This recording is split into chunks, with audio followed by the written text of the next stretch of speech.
할렐루야, 할렐루야. 금요성령 집회 나오신 여러분 환영하고 축복합니다. 복음을 영화롭게 하라. 오늘은 이 복음의 대상이라는 주제로 두 번째 말씀을 좀 나누도록 하겠습니다. 여러분, 지난 시간에 우리가 하나님께서 본래 우리를 지으셨던 창조의 원형에 대해서 말씀을 나누었습니다. 잘 기억을 되새겨 보시길 바랍니다. 한번 떠올려 보시기를 바랍니다. 여러분, 우리가 누구의 형상대로 지음을 받았습니까? 아멘. 하나님의 형상대로 지음 받았습니다. 자, 그럼 우리는 누구의 수준으로 지음을 받았습니까? 하나님의 수준으로 우리가 지음을 받았습니다. 이것을 그대로 보여주는 것이 바로 첫사람 아담이었습니다.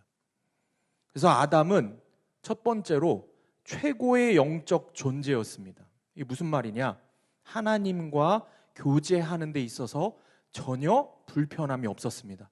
하나님께 나아가는데 벽이 없었습니다. 휘장도 없었습니다. 그 어떤 것도 없이 하나님 앞에 나아가서 원하는 대로 하나님과 교제할 수 있었던 것이 최고의 영적 존재로 지음받은 아담이었습니다. 두 번째로 아담은 하나님 수준의 지혜를 받았습니다. 이 말은 곧 아담이 각 생물의 이름을 지어준 그 말씀을 보면은 그가 얼마나 놀라운 지혜, 하나님도 그의 지혜를 오케이 하실 만한 하나님 수준의 지혜를 갖고 있었다는 것을 알 수 있습니다. 세 번째로 아담의 정서, 아담의 마음이 완전했습니다. 그러니까 그 아담에게는 두려움이라는 게 없었습니다. 그 안에 완전하신 하나님의 사랑으로 충만했기 때문에 그에게는 두려움이라는 것을 알 수가 없었습니다. 그리고 마지막으로 아담에게는 하나님의 권위가 있었습니다. 하나님의 대리자였기 때문입니다. 그렇기 때문에 하나님께서 주신 하나님 수준의 권위가 있기 때문에 제가 말씀드렸죠. 호랑이가 아담의 엉덩이를 물었다고요? 안 물었다고요? 안 물었죠. 물 수가 없는 거예요. 감히 그럴 수 없는 겁니다. 그 정도로 모든 만물이 그의 권위 아래에 있었습니다. 이것이 첫사람 아담의 모습이었습니다. 그런데 무슨 사건이 발생을 합니까? 선악과 사건이 발생을 하죠. 그 사건으로 말미암아서 뭐가 세상에 들어왔죠? 죄가 세상에 들어왔습니다. 그래서 하나님의 형상, 하나님의 수준으로 지음받은 인간이 어떤 존재로 타락했는가? 복음의 대상, 구원의 대상으로 전락했습니다. 그래서 복음의 대상이 된 우리에게 누가 오셨습니까? 누가 찾아오셨습니까? 예수 그리스도가 오신 겁니다. 그러므로 주님이 우리에게 주시려고 하는 것은, 예수님이 우리에게 주시려고 하는 것은 문제 해결, 소원 성취 정도의 그런 것으로부터의 구원이 아니라고 했습니다. 완전한 죽음으로부터의 완전한 구원이라고 했습니다. 바로 예수님은 우리에게 생명을 주러 오신 겁니다. 더도 말고 덜도 말고 예수 그리스도는 우리에게 생명을 주시러 자신의 생명을 내어주신 겁니다. 믿으십니까? 그렇기 때문에 우리가 예수 그리스도께 구해야 할 것은 생명 대신 우리 예수 그리스도밖에 없는 것입니다. 믿으시는 분만 아멘 하시기 바랍니다. 그런데 문제가 뭐냐? 우리가 오직 생명을 구해야 한다는 이 말이 실제가 되지 않는 거예요. 그냥 그래야 하나 보다, 그렇게 이야기를 하니까, 성경도 그렇게 이야기하고 목사님도 그렇게 이야기를 하니까 그래야 하나 보다 해서 우리가 뜨뜻미지근한 신앙으로 신앙생활을 한다는 겁니다. 전심에 대해서 이야기를 나눴습니다. 전심을 드려야 전심으로 주신 십자가를 경험할 수 있다고 했습니다. 근데 전심이라는 말은 온데간데 없습니다. 생명 다해 주신 그 생명을 우리가 생명 다해 구해야 하는데 우리가 그렇게 하지 않는 겁니다. 그 이유가 뭘까요? 내가 100% 죄인, 정말 글자 그대로 추상적인 이야기가 아니라 내가 죽을 수밖에 없는 죄인이다 라는 이 말이 실제가 되지 않는 겁니다. 여전히 나에게 그게 100% 실제가 되지 않기 때문에 내가 뜨뜻미지근한 신앙을 갖고 사는 겁니다. 다시 말해서 죄에 대한 심각성을 모르는 겁니다. 여러분은 죄에 대한 심각성을 알고 계십니까? 한 교회에서 한 성도님이 황당한 일을 겪었습니다. 자신의 어머니가 25년 동안 교회를 떠나 계셨다가 다시 교회에 나오기 시작을 했는데 겨우 어머니가 다시 교회를 나오신 지 한 5, 6개월 정도밖에 안 됐는데 어이없는 사고를 당하셨어요. 그 사고가 다름 아닌 새우에 찔리는 사고를 당했습니다. 새우에 찔린 게 무슨 사고인가? 여러분, 새우 깔 때 조심하셔야 돼요. 이 어머니가 생새우를 이제 까고 있는데 그 껍질에 이렇게 찔리신 거예요. 찔려서 이제 피가 난 거예요. 처음에는 별일이 아니라고 생각을 했는데 이게 별일인 거예요. 병원을 가보니까 마이코박테리아라고 하는 세균에 감염이 된 거예요. 근데 이 세균이 얼마나 무서운지 한 번 감염이 되어서 인체에 들어오면 이게 고치기가 힘든 겁니다. 이분이 수술을 통해서 그 세균을 다 제거한다고 최대한 다 제거를 했는데도 아주 약간의 세균만 남아 있어도 다시 세균이 퍼지는 겁니다. 그래서 시간이 지나면은 약을 계속 써도 약에 내성이 생기고 결국에는 완치가 불가능해지는 겁니다. 근데 문제는 겨우 손에 조금 이렇게 피가 난 건데 그 세균에 감염된 건데 이 세균이 폐까지 전이가 되고 그럼 폐렴이 되고 그 균이 감염된 손은 계속 그대로 둘수록 건초염이 돼서 나중에 괴사가 돼서 잘라내야 된다는 겁니다. 여러분, 지금 제가 어떤 대단하게 우리가 이름만 들어도 알 법한 무서운 병에 대해서 얘기합니까? 아니죠. 그냥 뭐에 찔렸다고요? 새우 껍질에 찔렸다고요. 생명까지 위험해지는 겁니다. 그래서 이 성도님이 자신의 어머니에게 빨리 복음을 전해야겠다는 생각을 합니다. 어머니, 지금 회개하고 지금 예수 믿어야 됩니다. 그런데 어머니는 여전히 어떤 모습이시냐? 사태의 심각성을 모르시고 하시는 말씀이 내가 언젠가는 믿기는 믿을 건데 지금은 아니야. 이렇게 얘기를 하시는 거예요. 그러니까 이 자녀가 억장이 무너지는 거예요. 그래서 그 한 목사님께, 자기 담임 목사님께 눈물로 기도를 부탁하신다, 이런 이야기를 들었습니다. 또 예전에 제가 청년 시절에 미국에서 공부를 할 당시에 제가 영어를 잘 못하니까 영어를 이제 해야 되는데 원어민, 그러니까 이제 미국 사람들하고 친해지는 게 제일 영어를 빨리 늘겠죠. 그래서 친구를 사귀었어요.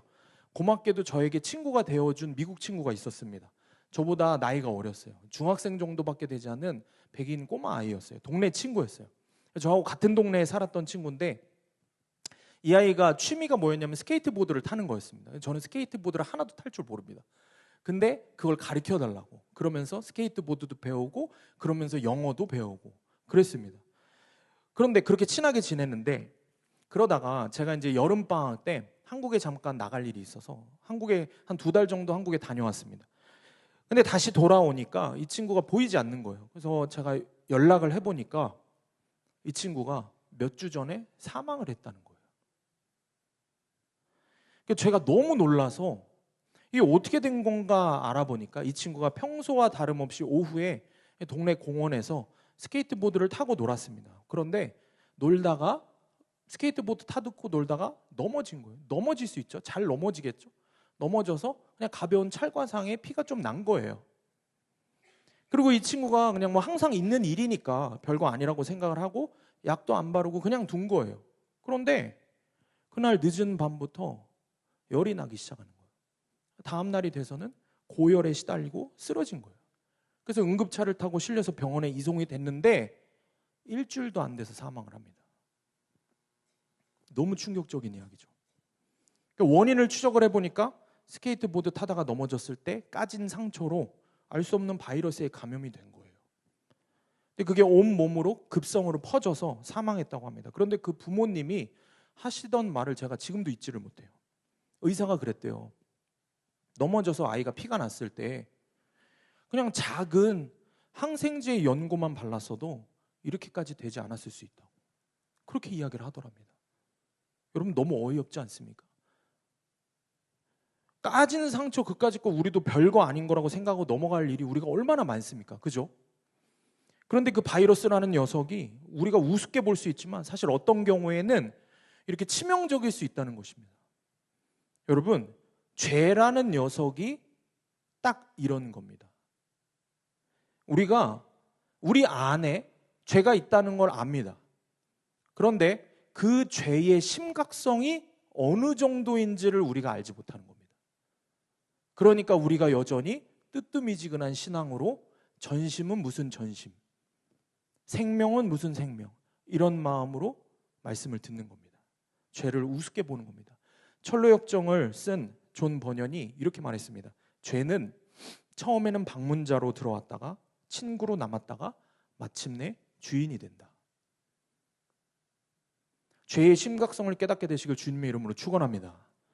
여러분, 그래서 오늘은 복음의 대상이 된 우리가 왜 반드시 우리가 구해야 할 것이 생명인지, 왜 생명밖에 없는지 그 근본적인 이유, 죄의 심각성, 나의 죄의 심각성에 대해서 함께 말씀을 좀 나누겠습니다. 로마서 6장 23절에 이렇게 기록합니다. 죄의 삭은 사망이에요. 죄의 삭은 뭐라고요? 사망이에요. 죄값은 뭐라고요? 사망이라는 겁니다. 너무 간단한 진리입니다. 여러분, 그런데 왜 죄의 삭이 사망일까요? 왜 죄를 지으면 죽는다는 말을 하는 걸까요? 왜 성경은 죄라는 것을 다룰 때마다 항상 사망을 언급하는 걸까요? 로마서 5장 12절에 이렇게 기록합니다. 우리 한 목소리로 합독하겠습니다. 시작. 그러므로 한 사람으로 말미암아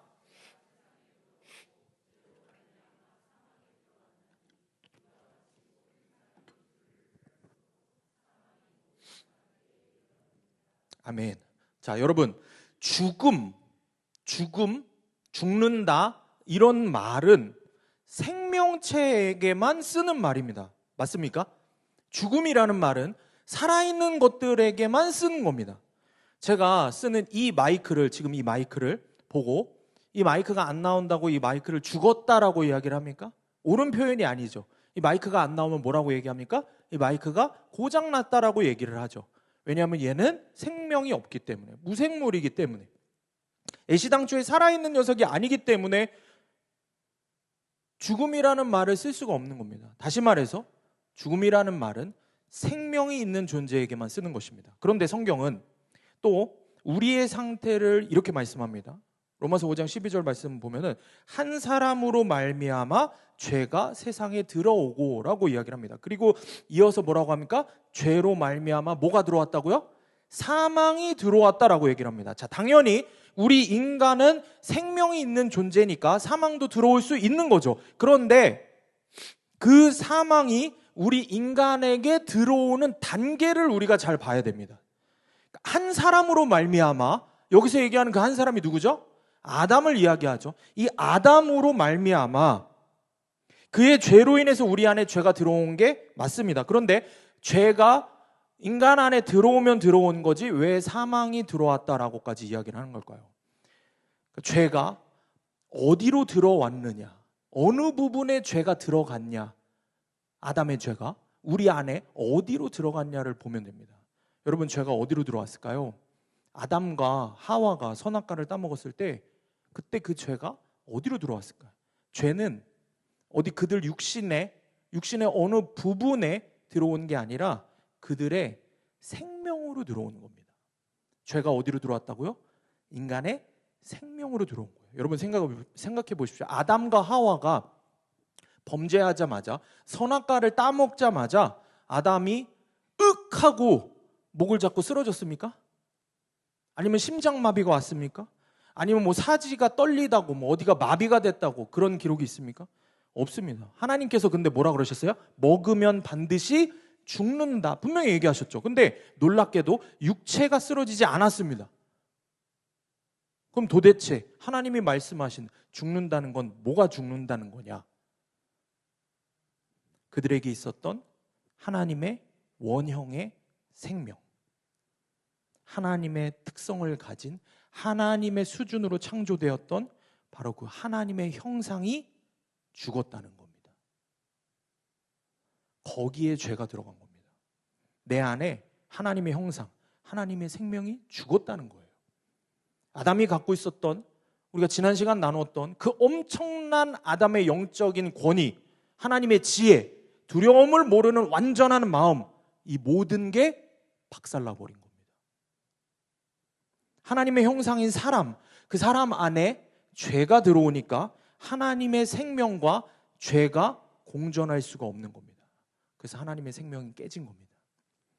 더 정확히는 하나님의 생명을 살아낼 수 있었던 그 하나님이 주시는 엄청난 능력, 권위들이 망가지고 육체의 몸은 살아있는 것처럼 똑같이 아담과 하와가 살았지만, 인간이 살았지만 살아있는 것처럼 육체를 보면 그렇게 보일지는 모르지만 실상은 죽음과 다름없이 변한 것입니다.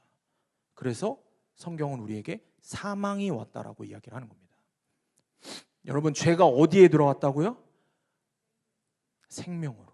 우리의 겉으로 드러나는 눈, 코, 입 뭐 이런 데 붙은 게 아닙니다. 우리의 생명, 하나님의 원형, 하나님의 것이 담겨있던 거기에 죄가 들어온 겁니다. 그러므로 범죄한 인간에게 곧바로 우리에게 드러나는 사망이라는 것은 육체의 사망을 이야기하는 게 아닙니다. 단순한 육체의 사망을 얘기하는 게 아닙니다. 육체의 죽음은 뭐예요? 그냥 영과 육이 분리되는 게 사망의 일부분인 겁니다. 근데 창세기에서 말하는 진짜 사망, 진짜 죽음은 뭐냐? 진짜 사망은 완전한 생명이신 하나님과 영원히 분리되는 겁니다. 이게 우리가 겪게 된 사망인 겁니다. 우리가 진짜 두려워해야 되는 죽음인 겁니다.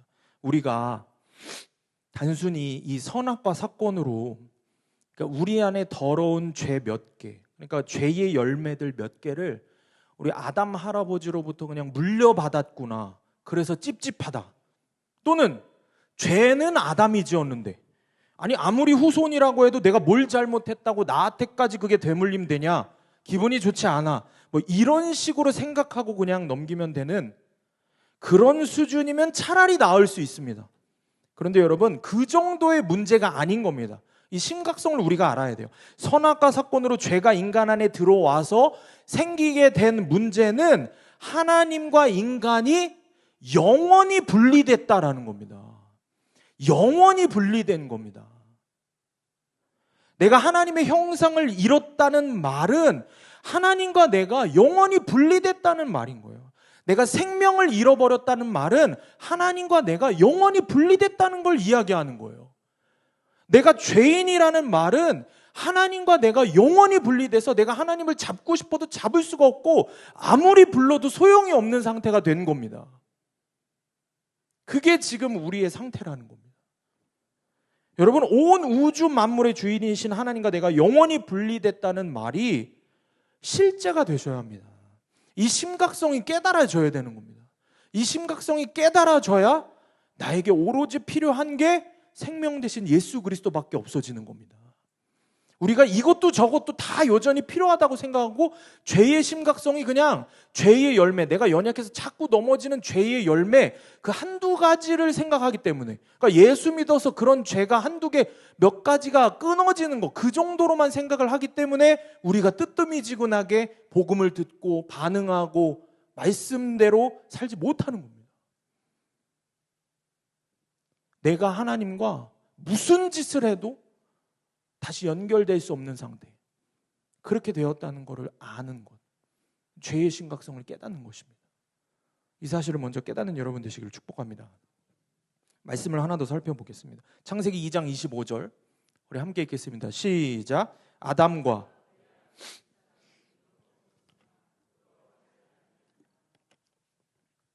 아멘.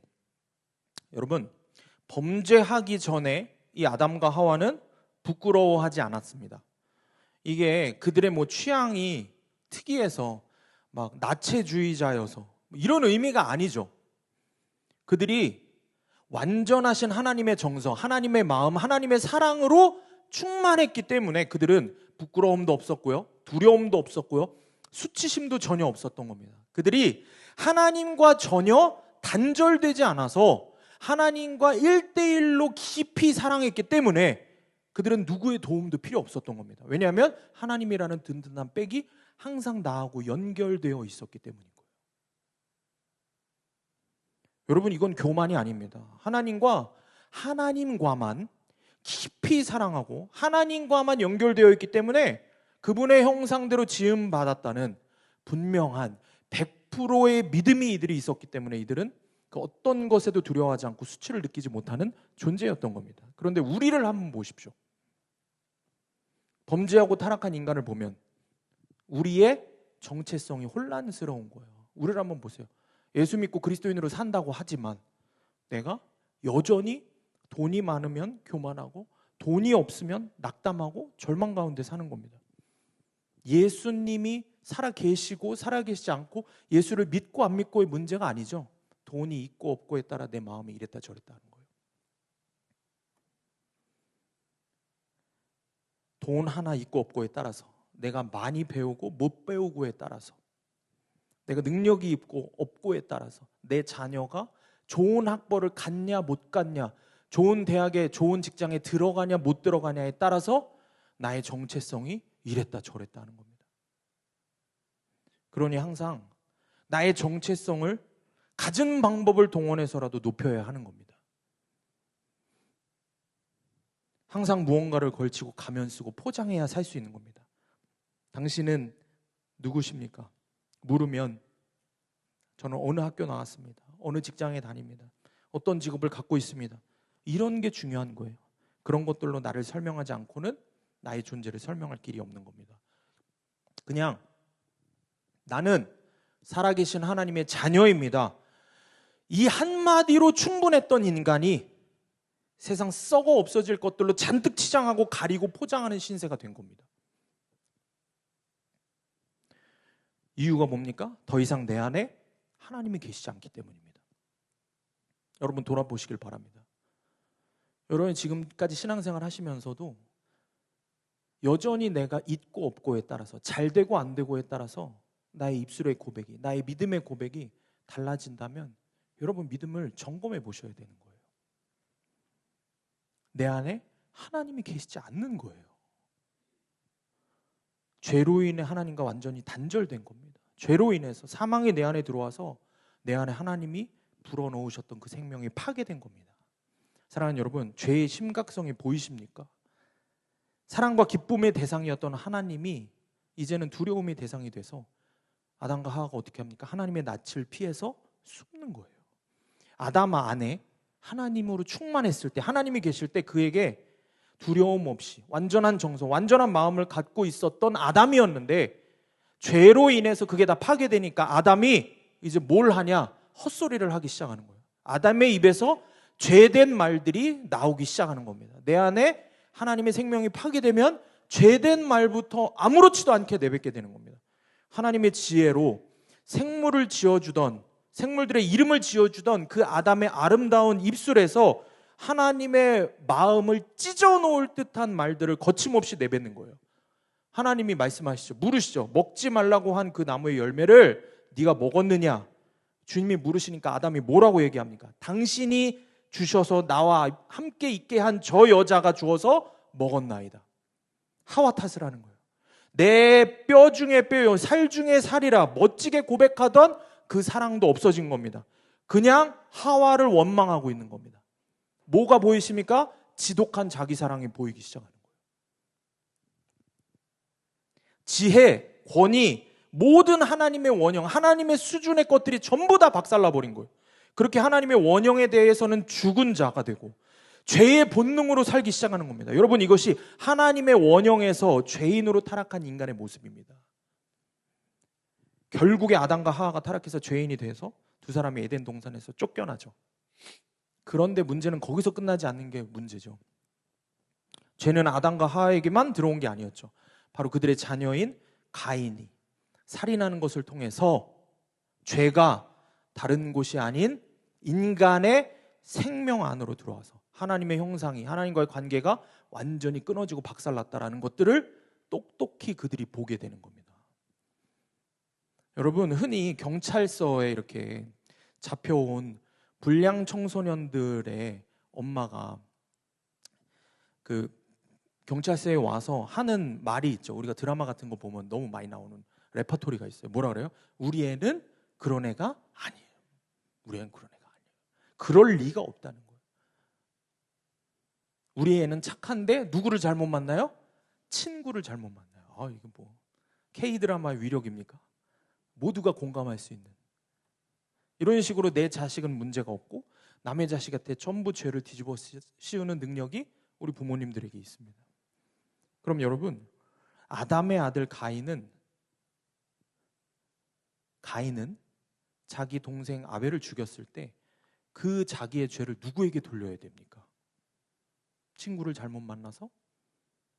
나쁜 환경 때문에? 아무 근거가 없어 보이죠. 누구에게 돌리겠습니까?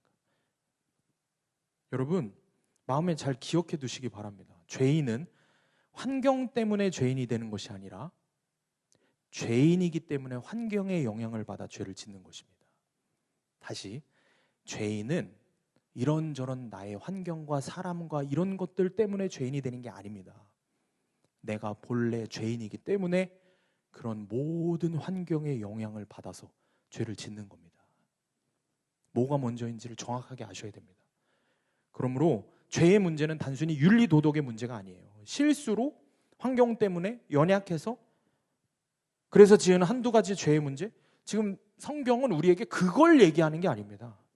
무엇을 얘기하냐? 우리 존재의 문제를 이야기하는 겁니다. 우리 존재 자체에 문제가 있다는 걸 이야기하는 거예요. 내가 환경, 상황, 사람, 나의 어떤 부족함 이런 것 때문에 죄를 지은 게 아니라 근본적으로 나의 존재 자체가 죄인이기 때문에 죄를 짓는 겁니다. 그러므로 우리가 이 죄를 윤리 도덕적으로 훈련시켜서 개과천선시켜서 해결해야 된다, 해결할 수 있다, 말이 안 되는 겁니다. 그래서 구원을 얻을 수 있는 게 아닙니다. 죄를 한두 개 안 짓고 착한 일 좀 했다고 구원을 받는 게 아닌 겁니다. 사랑하는 여러분, 구원에는 반드시 생명이 주어져야 구원이 이루어지는 겁니다.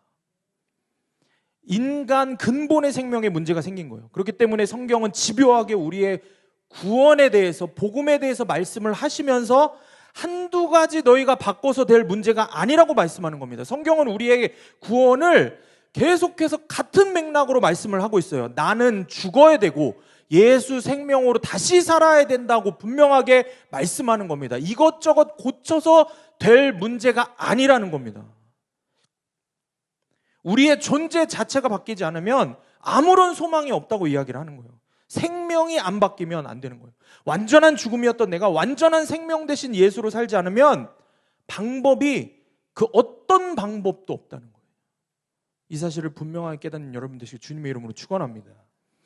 여러분, 많은 그리스도인들이요, 죄인이다라는 말을 굉장히 많이 들으시잖아요. 특히 우리 소함교회 복음의 증인들, 복음을 영화롭게 하라, 복음에 대한 말씀, 구속사의 말씀 들을 때마다 죄인이다라는 얘기를 많이 듣습니다. 그런데 이걸 어떤 개념으로 많이들 이해하냐면은 사람인 나에게 죄 같은 게 이렇게 붙었다, 죄가 내 안에 있다, 이런 개념으로 이야기를 하는 거예요. 그런 생각으로 그렇게 이해를 하는 거예요.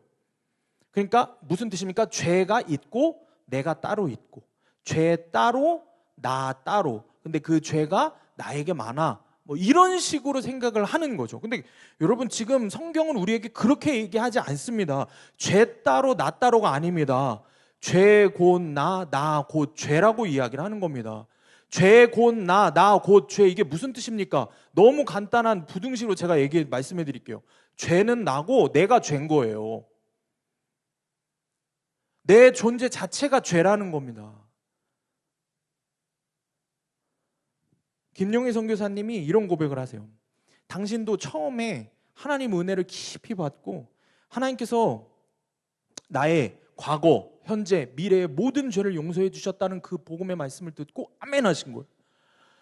그래서 생각나는 대로 죄라고 당신이 인식되는 만큼 죄의 보따리를 십자가 밑에 다 내려놓았답니다. 그리고 내가 이렇게 큰 십자가 사랑을 받고 용서를 받았으니까 그 사랑에 보답하기 위해서 주님 위해서 열심히 살아야지, 이 각오로 열심히 신앙생활을 한 거예요. 그렇게 하기를 평신도 집사로 시골 교회에서 김용희 집사가 둘째가라면 서러울 정도의 헌신을 하면서 최선을 다해서 신앙생활을 한 겁니다. 정말 열심히 했답니다. 잘못된 것이 없어 보였답니다. 자기는 그렇게 배웠기 때문에 그렇게 열심히 믿은 거예요. 그런데 문제가 뭔가? 그렇게 다른 고민 없이 배운 대로 감격하며 신앙생활 열심히 했는데, 그렇게 하다 보니까 한 10년 정도 지나니까 눈물이 바닥이 나기 시작하는 겁니다. 나의 최선이라고 하는 그 끝에 자꾸 부딪히는 거예요. 무슨 말이냐? 다른 사람들 앞에서는 그 정도 열심히 하고 그 정도 직분도 얻고 인정도 받기 시작하니까 겉으로 표현은 못하지만 김용희 집사님 본인은 아는 거예요. 힘든 거예요. 나 안 변했는데. 본인은 아는 거예요. 그렇게 예배 때 나와서 눈물로 기도하고 하지만 나 안 변했는데? 본인은 아는 거예요. 나 여전히 죄에 너무 연약한데? 나 아직도 죄 못 끊었는데? 그런데 처음 예수 믿을 때는 눈물이라도 많았지, 뜨거운 마음이라도 있었지. 점점 그게 식어가는 자기 자신을 보면서, 그런데 변하지 않는 자신을 보며, 그런데 또 사람들 앞에서 이 고민을 이야기는 못하겠고, 이러지도 못하고 저러지도 못하는, 결국 그 끝에 부딪히게 된 겁니다. 결국 선교사님은 다시 자신의 존재를 걸고 하나님과 직면해야 하는 상황을 맞이한 겁니다. 그리고 그제서야 총체적인 복음을 깨닫고 이런 고백을 하시는 겁니다. 죄는 나의 생명에 들어와 죄 따로 나 따로가 아닌 죄 곧 나 곧 죄가 되었다. 죄와 나는 결코 분리될 수 없다. 그러므로 죄인이라는 말인즉 내가 죄 장아찌라는 것이다. 죄인이라고 하는 내가 내 힘으로 죄를 떼어내는 작업을 할 수 없다. 오로지 죄인인 내가 죽는 길 외에 다른 해결 방법이 없다. 로마서 6장 6절에 이렇게 기록합니다. 우리가 알거니와 우리의 옛 사람이, 죄된 옛 사람이 예수와 함께 십자가에 못 박힌 것은, 못 박혀 죽은 것은 죄의 몸이 죽어 다시는 우리가 죄에게 종로로 타지 아니하려 함이니. 여러분, 이 말씀이 깨달아지시기를 축복합니다. 죄 따로 나 따로가 아닙니다. 죄 곧 나 곧 죄. 이 진리가 깨달아지시기를 주님의 이름으로 축원합니다. 여러분, 우리는 죄를 여전히 이런 죄 저런 죄, 이런 죄 저런 죄, 죄의 항목만 봅니다. 그러니까 죄의 열매만 보는 겁니다.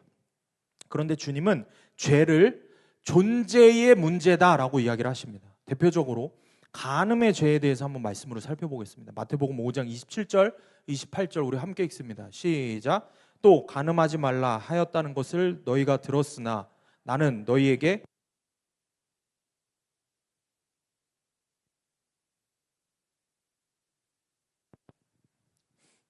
간음이라는 이 행위의 결과도 사실은 굉장히 심각하지만 간음의 그 근본적인 동기가 진짜 문제라는 겁니다. 그러니까 바로 내 안에 음욕이 문제인 겁니다.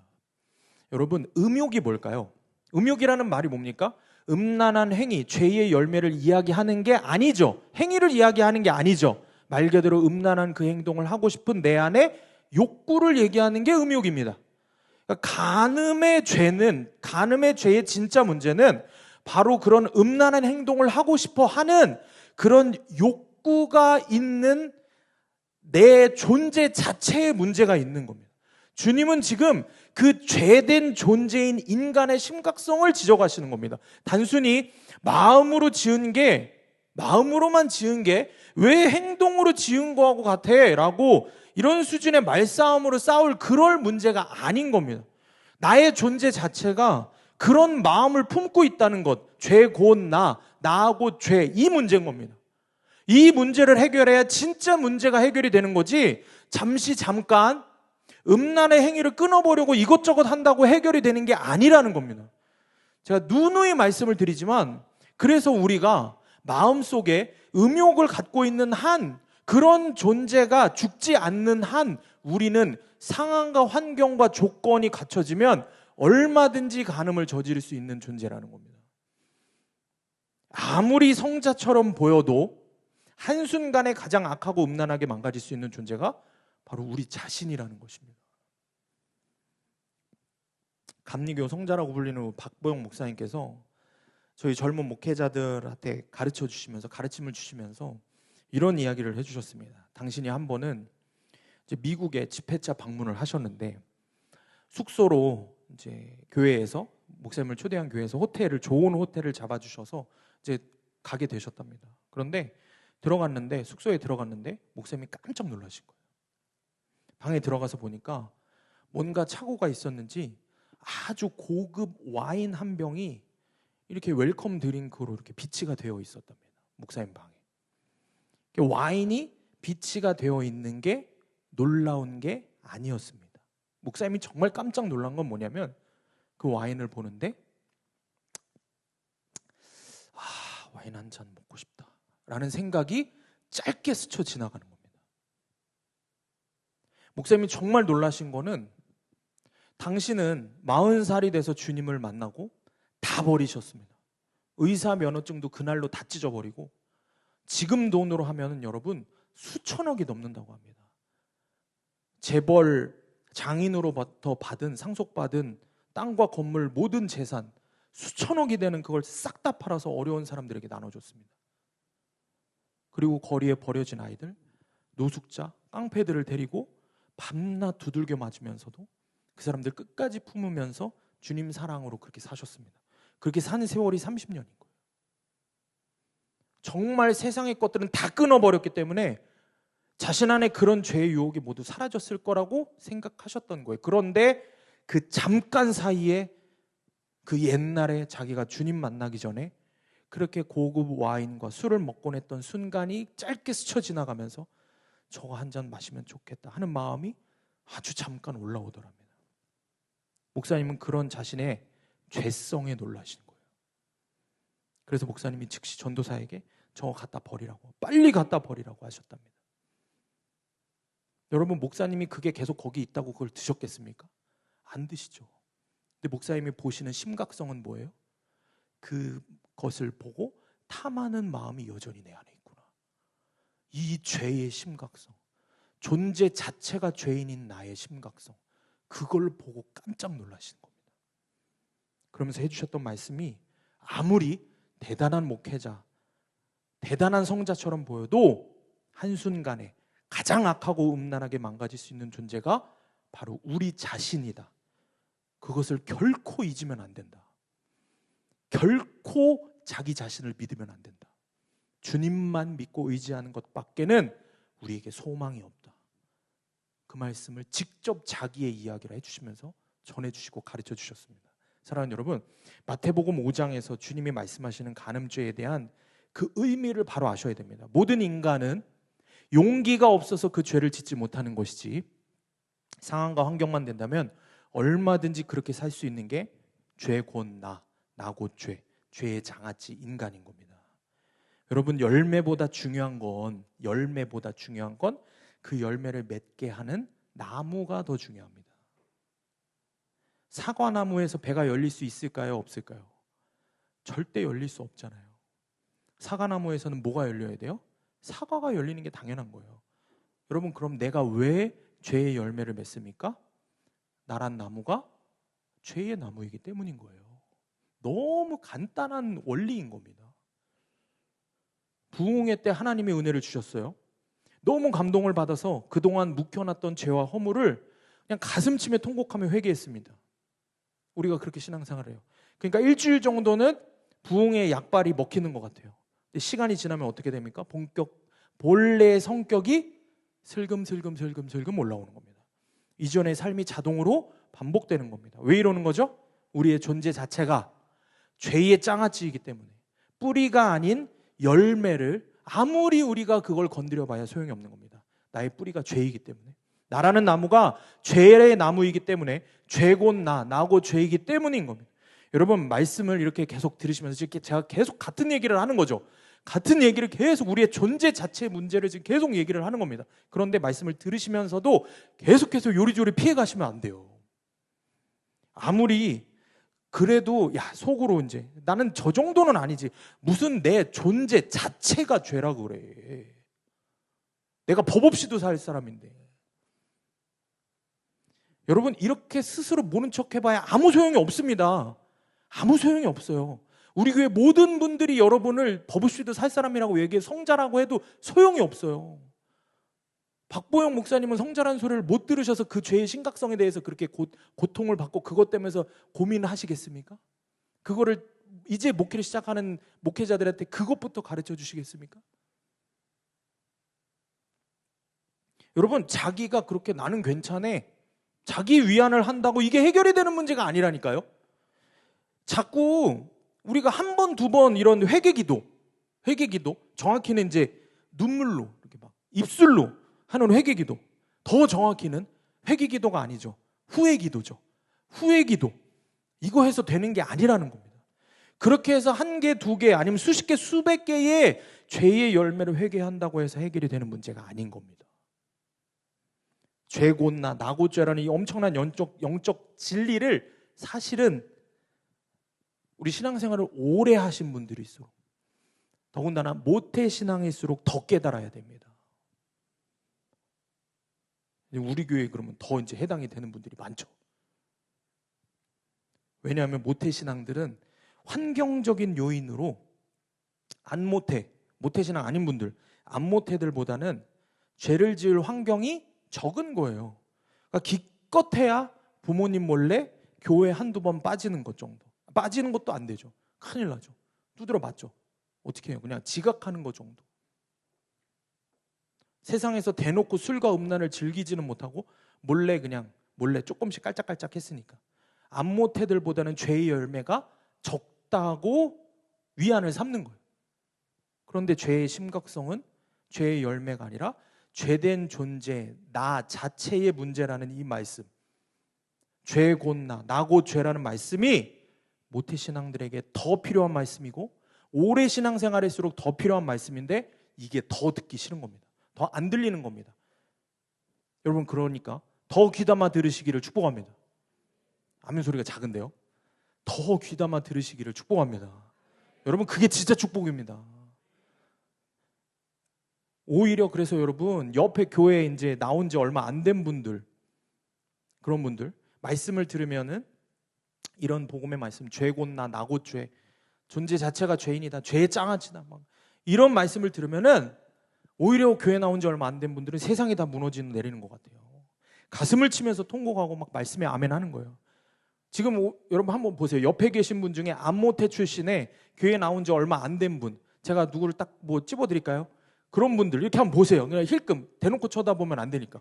그런 분들 한번 보십시오. 그런 분들일수록 지금 이 말씀이 더 떨리는 하나님의 음성으로 들리는 거예요.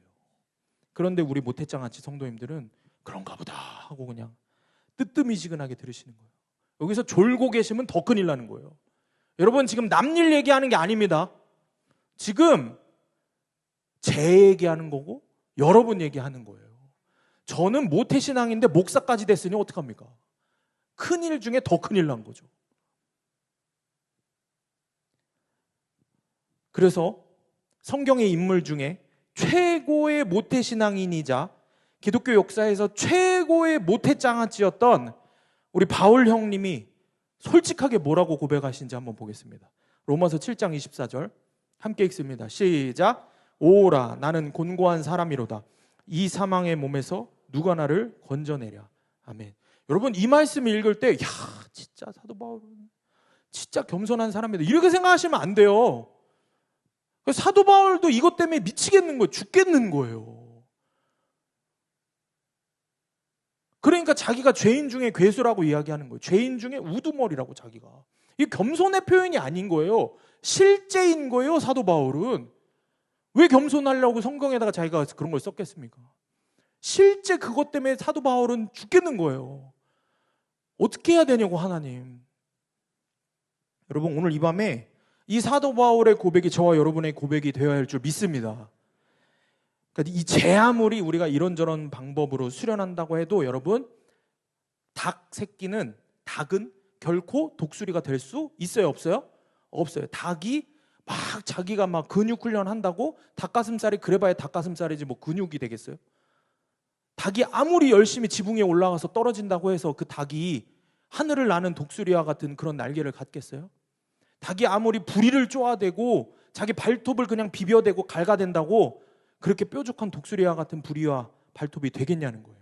기껏해야 뭐가 돼요? 힘센 수탉이 돼서 더 맛있게 생겼다 그래서 더 빨리 잡아먹히는 것밖에 더 있겠습니까? 독수리가 될 수 없습니다. 그래서 주님이 우리에게 말씀하세요. 거듭나야 된다. 아멘이십니까? 다시 태어나지 않으면, 존재가 바뀌지 않으면, 생명이 바뀌지 않으면 절대 하늘나라에 들어갈 수도 없고 구경조차 할 수 없다고 말씀을 하시는 겁니다. 믿으시기를 축복합니다. 말씀을 맺습니다. 사랑하는 여러분, 거듭나야 됩니다. 계속 이제 같은 결론을 맺고 있습니다. 지난주와 이어서 거듭나야 됩니다. 거듭나려면 여러분 십자가 외에는 다른 길이 없습니다. 우리가 다시 태어나려면 십자가 외에는 다른 길은 절대 없습니다. 그래서 복음은 일회적인 사건이 아닙니다. 한 번 뜨겁게 경험하면 그걸로 평생 가는 게 아닙니다. 그러니까 아주 옛날에 어려서 젊었을 때 주님 만난 걸 아직도 말씀하시면 안 되는 겁니다. 큰일 나는 겁니다. 십자가와 정면 충돌해서 나의 자아가 죽는 이 경험은, 십자가를 만나는 나의 자아가 죽는 이 경험은 찬송가 가사와 같습니다. 내가 매일 십자가 앞에 더 가까이, 더 가까이, 더 가까이 나아가야 되는 겁니다. 예수 십자가 앞에 매일매일 나아가서 내 자아가 죽었음을 고백하고 예수 생명으로 살기를 원한다는 고백. 이 고백이 여러분 예수를 영접한 모든 그리스도인들의 매일매일의 고백이 되어야 하는 것입니다. 사랑하는 여러분, 십자가는 한때 잠깐 믿는 대상이 아닌 영원한 내 삶의 중심이 되어야 합니다. 십자가는 내가 죽었고 이제는 예수 그리스도의 생명으로 살고 있다는 것을 늘 확인시켜 주는 것이 십자가입니다. 이게 바로 살아있는 진짜 믿음인 것입니다. 이것이 바로 나를 구원하는 진짜 믿음이 되는 것입니다. 로마서 1장 17절 말씀 우리가 함께 읽습니다. 시작. 복음에는 하나님의 의가 나타나서 믿음으로 믿음에 이르게 하나니 기록된 바 오직 의인은 믿음으로 말미암아 살리라 함과 같으니라. 아멘. 여러분, 의인은 여기서 말씀하는 의인, 하나님의 자녀는 무엇으로 말미암아 산다고요? 오직 믿음으로. 죄인이 어떻게 구원을 받아서 의인이 된다는 겁니까? 뭐 때문에? 믿음으로. 종교개혁자 마틴 루터가 있습니다. 마틴 루터가 수도사였습니다. 수도사는 죄를 짓고 싶어도 못 지어요.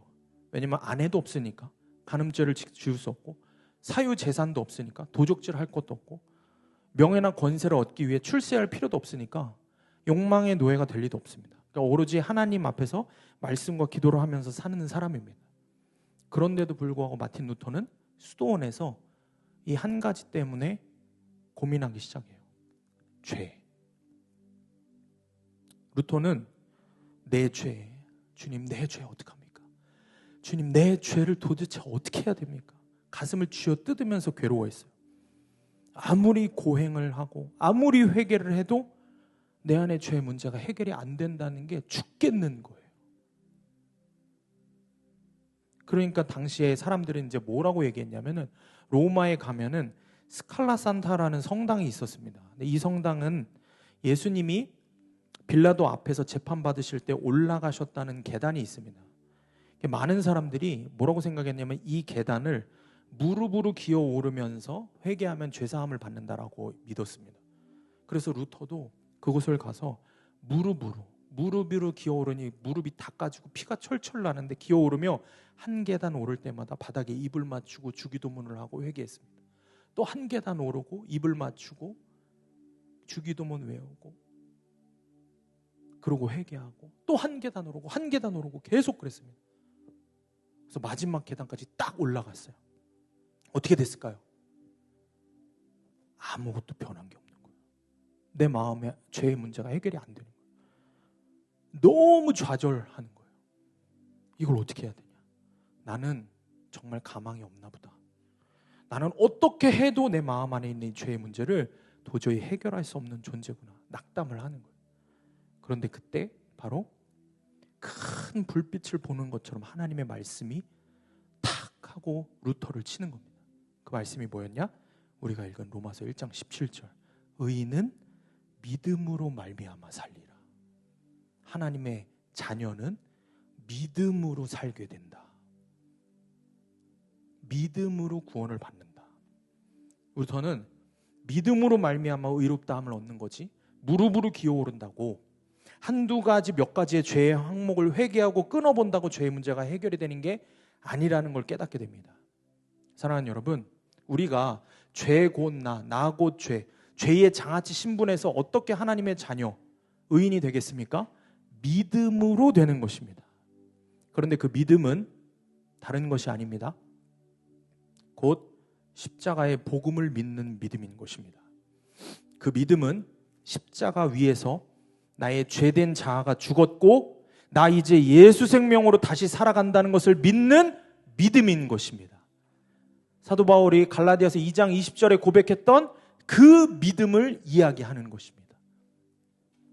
그러므로 지나간 과거의 십자가 사건을 믿는 것이 아니라 지금도 변함없이 내 안에 그리스도 십자가로 허락된 예수 생명이 살아 숨쉬고 있음을 믿어야 할 줄 믿으시길 바랍니다. 내가 아니라 내 안에 예수가 사시는 겁니다. 내가 아니라 내 안에 예수 생명이 살아 숨쉬어야 하는 겁니다. 이 말은 곧 나의 주권을 예수님에게 넘겨드리는 겁니다. 여러분, 내 자아가 십자가에서 죽고 예수 생명으로 다시 산다는 말이 무슨 뜻입니까? 간단합니다. 죽은 자는 말이 있습니까? 없습니까? 말이 없습니다. 무슨 뜻입니까? 하나님 말씀하시면 내 삶에 말씀하시면 토를 달아야 돼요? 안 달아야 돼요? 달지 않는 거예요. 주님 말씀하시면 내가 해야 될 건 순종밖에 없는 거예요. 그게 나는 죽고 예수로 산 사람입니다. 무슨 뜻입니까? 예수가 나의 주와 그리스도 되신 겁니다. 예수만이 나의 왕이 되신 겁니다. 세상 그 어떤 것도 나에게 왕이 될 수 없는 겁니다. 오늘 누가 주님 이 말씀 앞에서 결단하시겠습니까? 오늘 누가 더 이상 주님 제가 돈의 노예로, 가정의 평안의 문제로, 건강의 문제로, 세상의 이런저런 문제로 천국을 살다 지옥을 살다 하고 싶지 않습니다. 내 자아가 죽기를 원합니다. 이렇게 결단이 되시는 분들은 여러분 오늘 기도하는 가운데에 정말 성령이 여러분의 마음을 더하십니다. 정말 내가 그렇게 살기를 원한다라는 마음이 주님이 불어넣어 주시고 주님이 부어주시면은 여러분 고백해야 됩니다. 예수님만이 나의 왕입니다. 다른 그 어떤 것도 내 왕이 될 수 없습니다. 오직 예수님만이 나의 왕이십니다. 내 인생의 모든 결정권을 예수님께 드리겠습니다. 더 이상 이 죄의 심각성을 깨닫게 되었으니 내가 이것저것 해보고 저거 해보고 그렇게 살면 안 된다는 걸 깨닫습니다. 주님, 이렇게 평생 신앙생활 해봐야 내 인생 변하는 거 아무것도 없다는 걸 이제 깨닫습니다. 이런저런 훈련 받아봐도 내 존재 자체가, 내 자아가 죽지 않으면, 내 존재가 바뀌지 않으면 안 된다는 거 깨달았으니 내 주권을 주님께 넘겨드립니다. 주님, 내 인생의 핸들을 주님이 쥐어주시기를 원합니다. 이렇게 고백하는 여러분 되시기를 주님의 이름으로 축원합니다. 우리 찬양하고 기도하겠습니다. 이 시간 함께 붙들고 기도할 말씀은 로마서 1장 17절 말씀입니다. 복음에는 하나님의 의가 나타나서 믿음으로 믿음에 이르게 하나니 기록된 바 오직 의인은 믿음으로 말미암아 살리라 함과 같으니라. 주님, 십자가의 복음을 허락해 주시기를 원합니다. 죄 곧 나 곧 죄인, 존재 자체가 죄인인 나에게 그런 나를 위해서 십자가에서 죽으신 그 예수 그리스도의 십자가를 보기를 원합니다. 주님, 내가 아무리 힘들고 내가 아무리 무너져 있고 내가 아무리 낙담하고 좌절해 있어도 자격이 없는 나를 위해서 죽으신 예수 십자가를 보면 주님, 내가 깨어날 줄 믿습니다. 아멘. 잠자는 나의 영이 깨어날 줄 믿습니다. 아멘. 주님, 오늘 이 밤에 나의 죄의 심각성을 깨닫는 은혜를 허락하여 주시옵소서. 아멘. 한두 가지 내가 지은 수치스러운 죄들의 문제가 아닙니다. 내가 숨기고 있는 그 죄들보다 나는 얼마든지 더 큰 죄를 지을 존재라는 것을, 죄 곧 나 곧 죄라는 참혹한 사실을 깨닫기를 원합니다. 아멘. 성령님, 이 시간 나에게 생명 주러 오신 예수 그리스도를 보기 원합니다. 아멘. 십자가에 달리신 예수, 나에게 생명 주러 생명을 내어주신 나의 왕을 보기를 원합니다. 아멘. 주님, 세상의 그 무엇이 감히 나의 삶의 왕이 되겠습니까? 돈 따위가 내 삶의 주인이 될 수 없습니다. 성공 따위가, 세상 평안이, 나의 소원 성취와 문제 해결이 나의 구원자가 될 수 없습니다. 아멘. 오직 예수님만이 나의 주와 그리스도이십니다. 아멘. 오직 예수님만이 나의 왕이십니다. 아멘. 오늘 이 밤에 나는 죽고 내 안에 예수로만 살기를 원합니다. 아멘. 주님, 나의 물질, 나와 내 가족의 건강, 자녀의 성공, 내 삶의 평안, 모두 주님의 뜻대로 하시옵소서. 아멘.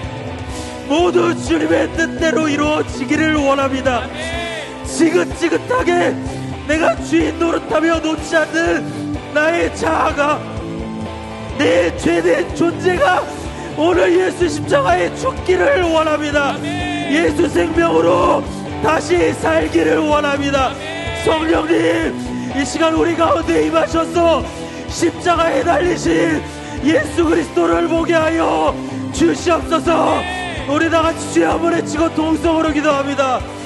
주여.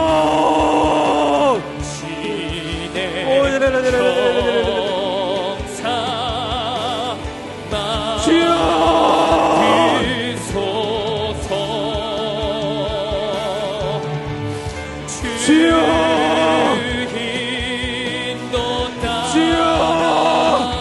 내 삶의 모든 문제와 내 삶의 모든 죄악들이 나의 주인이 될 수 없고 나의 왕이 될 수 없으니, 주님, 나의 가정도, 나의 삶도, 내 자녀의 건강도 모두 주님 손에 맡깁니다. 주님 뜻대로 되기를 원합니다. 주의 뜻대로 이루어지기를 원합니다. 주님이 나의 왕이 되시기를 원합니다.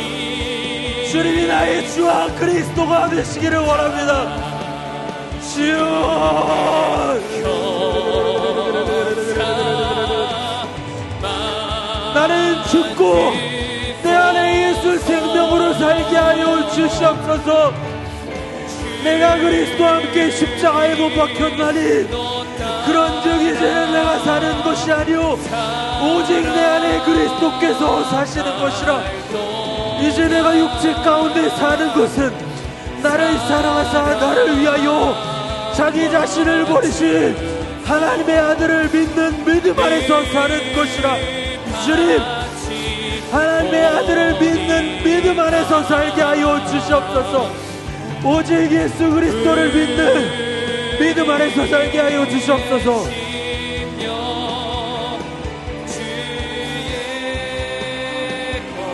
주여,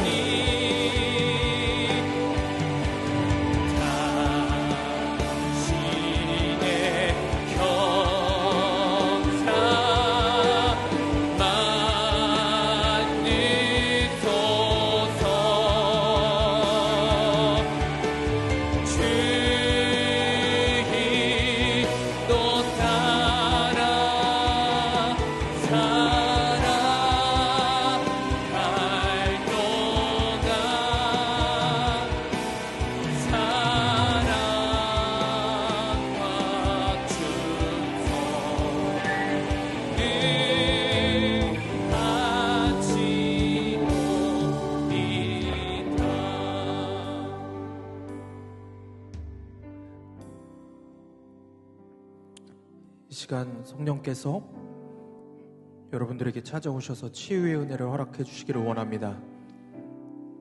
특별히 질병의 문제뿐만 아니라 나의 존재 자체를 정말 하나님 창조 원형으로 다시 거듭나게 해주시기를 원합니다. 이 분명한 마음이, 믿음이 있으신 분들은 순종해서 일어나서 기도하시길 바랍니다. 주님, 오늘 이 밤에 내 자아가 죽고 오직 예수로 다시 살기를 원합니다. 이 시간 주님 그 부분을 치유해 주시기를 원합니다. 아멘. 또한 질병이 있는 분들은 질병이 있는 곳에 손을 대시고, 정말 나의 자아가 죽기를 원합니다.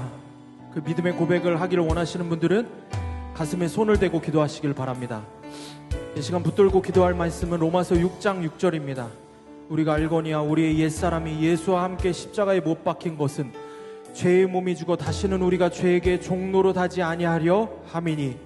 주님, 하나님의 아들 예수 그리스도가 십자가에 못 박히신 것은 나의 죄의 몸이 죽어 다시는 내가 죄와 사망과 질병과 두려움과 모든 고통에 종노릇하지 않게 하려 하심을 믿습니다. 아멘. 그러니 오늘 이 밤에 주의 십자가 앞으로 나아가서 회개하기를 원합니다. 아멘. 이 시간 여러분들이 기도해야 할 것은 회개입니다. 내가 정말 치유받기를 원하신다면, 내가 정말 다시 살기를 원하신다면 주님 앞에 회개하시기를 원합니다. 아멘. 말씀을 붙들고 십자가 앞으로 나아가시기를 바랍니다. 아멘. 오 주님, 예수의 피가 내 온몸을 덮습니다. 아멘. 내 삶을 드립니다. 아멘. 예수님의 피가 내 마음을 덮습니다. 아멘. 내 마음을 드립니다. 아멘. 예수님의 피가 내 심령을 덮습니다. 아멘. 내 영혼을 드립니다. 아멘. 성령님, 이 시간 주의 사랑하는 자녀들의 머리부터 발끝까지 귀하신 예수 그리스도의 보혈로 덮어 주시옵소서. 아멘. 이들의 상처받은 육체와 영혼에 주의 거룩하신 피 묻은 손으로 안수하여 주시옵소서. 아멘. 내가 나사렛 예수 그리스도의 이름으로 명하노니 마음 가운데 있는 모든 더러운 생각, 염려, 걱정, 근심, 두려움, 공포, 우울은 떠나갈지어다. 아멘. 내가 예수 그리스도의 이름으로 명하노니 주님 십자가 앞으로 더 가까이 나오지 못하게 막는 모든 마음의 견고한 즈는 무너질지어다. 아멘. 내가 예수 그리스도의 이름으로 명하노니 머리부터 발끝까지 주님이 창조하신 모습으로 회복될지어다. 아멘. 모든 세포와 조직과 뼈와 척추 신경이 깨끗하게 회복될지어다. 아멘. 고혈압과 당뇨, 더러운 암덩어리들, 불치의 병까지 모두 그리스도의 보혈로 깨끗하게 될지어다. 아멘. 예수의 보혈을 내 교만에 뿌립니다. 아멘. 예수의 보혈을 나의 고집에 뿌립니다. 아멘. 예수의 보혈을 나의 의에 뿌립니다. 아멘. 예수의 보혈을 나의 염려에 뿌립니다. 아멘. 예수의 보혈을 나의 의심에 뿌립니다. 아멘. 예수의 보혈을 나의 불순종에 뿌립니다. 아멘. 예수의 보혈을 나의 모든 죄에 뿌립니다. 아멘. 성령님, 이 시간 충만하게 임하셔서 주님 일하여 주시옵소서. 아멘. 다같이 주여 한번 외치고 동성으로 기도하겠습니다. 주여, 주여, 주여. 성령님, 이곳 가운데 우리의 심령에 충만하게 임하여 주시옵소서. 우리의 심령의 고백이 열리게 하여 주시옵소서. 우리의 모든 더러운 죄악을 회개하게 하여 주시옵소서. 나의 모든 연약함에 예수의 보혈이 뿌려지게 하셔서 나의 모든 죄들이 드러나게 하시고 그 죄들을 보고 내가 존재 자체가 죄인인 것을 깨닫는 은혜를 허락하여 주시옵소서. 내가 죽어야 함을, 나의 자아가 죽는 것밖에는, 예수 생명으로 다시 사는 것밖에는 방법이 없음을 깨닫게 하여 주시고 그것을 믿음으로 고백하게 하여 주시옵소서. 우리가 더 이상 죄의 종노릇하지 않게 하시려 십자가에서 죽으신 예수 그리스도를 보게 하여 주시옵소서. 그 예수 그리스도를 보는 눈이 떠지게 하여 주시옵소서. 주의 성령으로 충만케 하여 주시옵소서. 주여, 주여, 주여,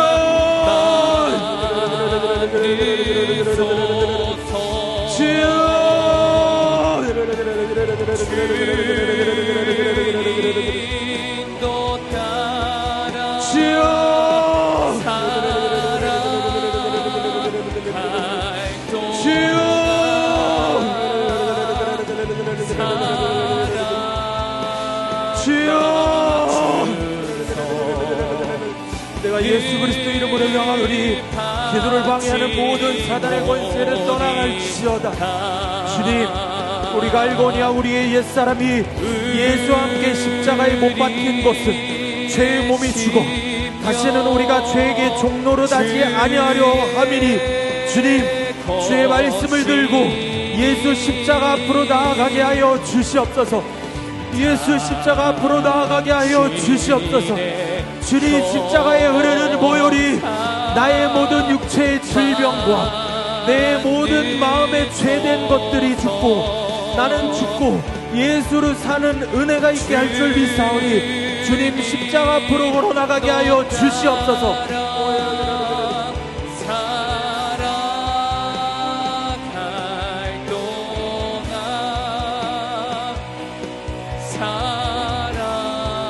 사랑과 준성 네